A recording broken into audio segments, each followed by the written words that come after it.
So I'm back with another video, and today I am going to actually address another exercise uh, which is done wrongly a lot, the push press or the military press. Okay, so basically it's the barbell overhead press if we go into the technical terms. So the exercise basically is simple. You grip the bar, unrack it, rest it on your shoulders, press it up, make sure it's your elbows are locked out, get it back down. So this is basically the form of military press. Now it's a brilliant exercise, works all three heads of your shoulders, hits overall development, proper compound movement, works your core stability as well, and very good for all-round shoulder development and explosive strength, as well as it is something which is, I probably think, the toughest lifting exercise when it comes to compound movements. At least for me personally, it's my weakest movement. So how I maximized it was, one is you stop half repping. Okay, so I admit the fact that when you're shoulder pressing, so I'll just get a couple of dumbbells so I can explain things to you, right?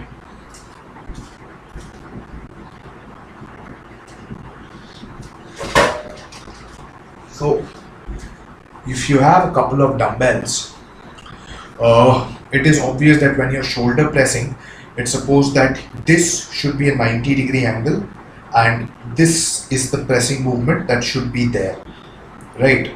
So this you see the 90-degree angle here, this is what should be there. So when you're military pressing, what people tend to do is they do is follow this range of motion.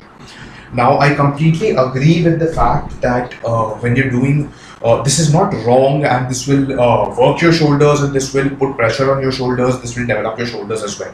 But when you're military pressing, the grip and the setup is a lot different to a normal dumbbell shoulder press. Okay, as you see that a barbell shoulder bench press is very different from a dumbbell. Here too there is that same amount of difference that is going to be there, okay, in the technicality and how you approach the exercise as in technically. So the military press, first of all, it's very important that this is the bar. So suppose that this is the bar, or I'll get something better that might help you out. So let's just say this belt is your bar, right? If this belt is your bar, then you should make sure that your forearm, when you're going to lift it, okay, it is perpendicular to the horizontal of the bar.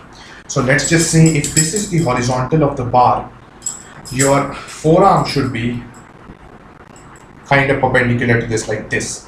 Okay, I'm not saying exactly, this will depend upon how wide your shoulders are. Mine aren't that wide, but the science is, if this is the horizontal of the bar, this is the bar that you're having, and this is the forearm, then this is the angle that should be forming between the bar and your forearm. So when you unrack the bar, it should be perpendicular to the bar. The forearm should be perpendicular to the bar, and then you press back up. So first of all, I've seen one mistake which is made is that the people tend to use too wide a grip. Okay, they unrack the bar like this, tend to press it like this behind the head, and then get it back. So this is not something that you need to do. That technicality when it comes to a power lifter or a strongman needs to be there, that the forearm needs to be perpendicular to the bar. That is one thing. The other thing being that the range of motion needs to be complete. You need to bring the bar completely down to your chest, right? So obviously when you're doing dumbbell press, you don't need to go down like this. This is going to work your rotator cuffs and put them in jeopardy. That is something that you do not want. But when you're doing military press like this, you actually need to get the bar down to your chest again from the starting position, because the entire point of doing the military press is building strength as well as working the shoulders into hypertrophy. So this will actually be one exercise which is more used when it comes to myofibrillar hypertrophy. What are these terms? I will link the video, you can have a look at it. And yeah, so just make sure you make these two corrections. One is when you're doing military press, make sure that angle is maintained. Also, don't half rep the movement, make sure it comes back down to the starting position before you push it up. And another point would be that do not mix do not mix between the push press and the military press. Now, the military press is strictly shoulders, nothing else. So when you'll be pressing up, it will be only with your shoulders. In the push press, you kind of give that boost from your knee. So that is something that is very different. The push press is always something which will help you push a lot more weight. It's an exercise. So it's a completely different exercise. You use your shoulders, but then you give them a little support from your legs as well.